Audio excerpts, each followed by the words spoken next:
up, everybody, and welcome to the penultimate episode of Hang 10 with Quinn Kalani. I am your host, as always, or at least for the second to last time, Quinn Kalani. And I come to you at around 12:30 in the morning on December 20th, somewhat deflated. Why am I deflated? Well, when your team has a 95% chance, that team being the Los Angeles Rams, when your team has a 95% chance of clinching a playoff berth, and all they have to do is beat the 0-13 New York Jets, and you fail, you fall short of your own doing, mind you, it could be quite deflating. Let's get into our weekly game recap. The New York Jets defeated the Los Angeles Rams, 23-20. Jared Goff had 209 passing yards, 22 for 34, 2 touchdowns, 1 interception on the first drive. Not the first drive, but in the first quarter, which was crucial. Cam Akers, 15 for 63, 4.2 yards a carry. We would have won the game had this 30-yard run by Cam Akers not been called back on a illegal block call on Tyler Higbee. Defensively, Samson Ebukam had a sack. Morgan Fox had a sack. All in all, it's not our week. I thought we came out flat. It looked like from the very beginning that we were missing a fire, missing a motivation. We looked lethargic. Much how we looked in our loss to Miami. This is very similar to that. The AFC East. We are 0-3 against the AFC East. We're 1-4 against the AFC East, We've only beaten the Patriots. We've lost to both. We lost to the Bills, the Dolphins, and now the Jets. We'll have to rally and come together to defeat our vaunted interdivisional rivals, the Seattle Seahawks, this upcoming Sunday. We're going to Seattle. This is a big ask. I was really pulling for the ability to be able to carry the momentum of having 3 consecutive victories going into Seattle for what would be our divisional crown. If we beat them, now our records would match again. Right now we're 9-5. They're 10-4. And then we hold the tiebreaker over them. So not all hope is lost, but hope is not lost at all. But I'm really pulling for a regular season sweep of the Seattle Seahawks. I think we can do it. I know we can do it, but we cannot do it if we came out playing flat and lethargic like we did today. I will say in the second half, we came out far more better. 17 of our 20 points were scored in the second half. I think the Jets were only able to secure a field goal in the second half. So, we always seem to make excellent adjustments at halftime, but this time it just wasn't enough. We shot ourselves in the foot. Interesting stat about our Rams this year is that we have not won more than 2 games consecutively. We win 2, we drop 1. We win 2, we drop 1. So, hopefully that's a trend that we can break. For if that pattern continued, then we would beat Seattle, beat Arizona, and then we lose in the first round of the playoffs. So hopefully we can beat that trend. Now today wasn't the only. We also didn't suffer just a professional loss. We also suffered a loss in our fantasy league. After 2 consecutive wins, fighting back from the 7th potential seed, the Stockton Slappers, our team, was able to fight to the 4th spot. Yesterday, I was faced with an immensely difficult decision. Do I start Josh Allen? Do I start Aaron Rodgers? Now, both have been playing exceedingly well. The last 3 weeks, Aaron Rodgers had averaged over 30 points per game, and he was going against Carolina. All the analyticals pointed to Aaron Rodgers to have another tremendous game. Needless to say, that did not happen. He only got 18 points. Josh Allen got 41. I sat Josh Allen on the bench, and I paid for it. I left 60 points on the bench. I had about 140 points. I lost about 148 to 140, something like that. So it is what it is. Another fantasy year down, an improvement upon the last 2 years, but managerial shortcomings on my part really sort of cost me this year in fantasy. No other way to put it. Beyond fantasy, beyond the cold reality of professional football that was today, this weekend is not defined by that, by a deflation of being. I would say that this weekend is in fact defined by hope. What do I mean by that? Well, if you were around on Friday, and if you're a cool person, then odds are you were watching the Mandalorian Season 2 finale. If you weren't watching the Mandalorian Season 2 finale, then, spoiler warning going ahead. It was absolutely tremendous. It was one of the best season finales I've ever seen. Tons of callbacks, particularly towards to Terminator. There's at least 2 or 3 nods to Terminator that I saw in reference to the Dark Troopers. But we'll just get straight to brass tacks.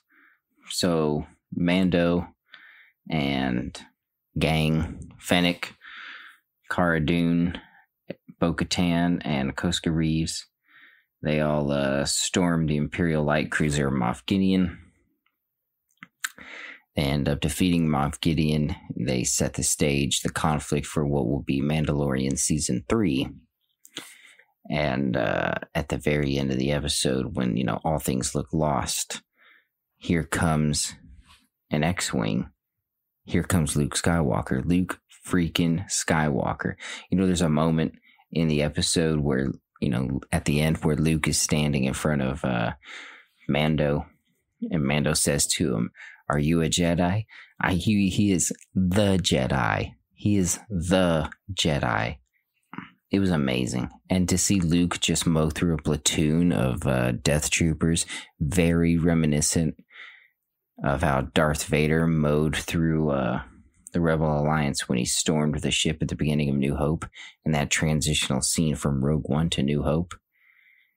Many of those movements were mirrored in this action set piece with Luke Skywalker. It was absolutely and utterly tremendous. The special effects, not bad. I can see a definite improvement in the de-aging process from like when you look at Michael Douglas in Ant-Man or Avengers Endgame.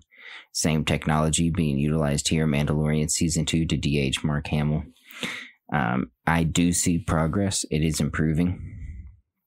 That being said, I do see deep fakes on the internet, which do, on average, they do look better. So it's curious to why doesn't Hollywood utilize deep fake technology? I'm not entirely sure. But the Mandalorian Season 2 as a whole was absolutely tremendous. For my money, it was the best television series this year. Long form storytelling, it's just it's so much like an old school RPG. And they make so many references to it too. I've been quested to deliver this boy to his people. Quested being the key word. It's absolutely tremendous. Besides that, we'll go through some other stuff here. They did announce a plethora of other programs in the Disney investors meeting about a week ago.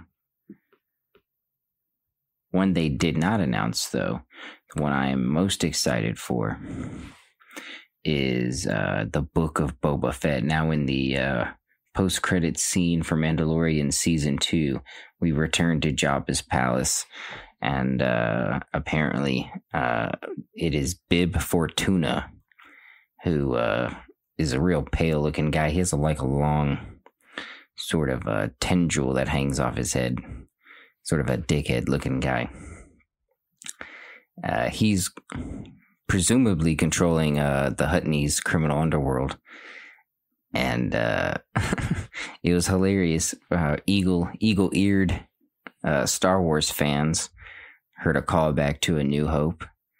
As Bib Fortuna, as Fennec is making her way into the throne room And Bib Fortuna is made aware of all the disturbances. He tells the guards to go look at it, and he drops the McClunky line. If you're familiar with the McClunky line in Star Wars A New Hope, it is what Greedo says to Han Solo before Han Solo shoots Greedo dead. So a nice, a nod of the cap to the OG fandom there. Boba Fett walks down, enters the throne room. Bib tries to talk, and Boba's hearing none of it. Shoots him in the chest, kicks him off the throne, and Boba Fett is now in control of Huttonese space. It would be, it was completely awesome. It was epic. It was epic.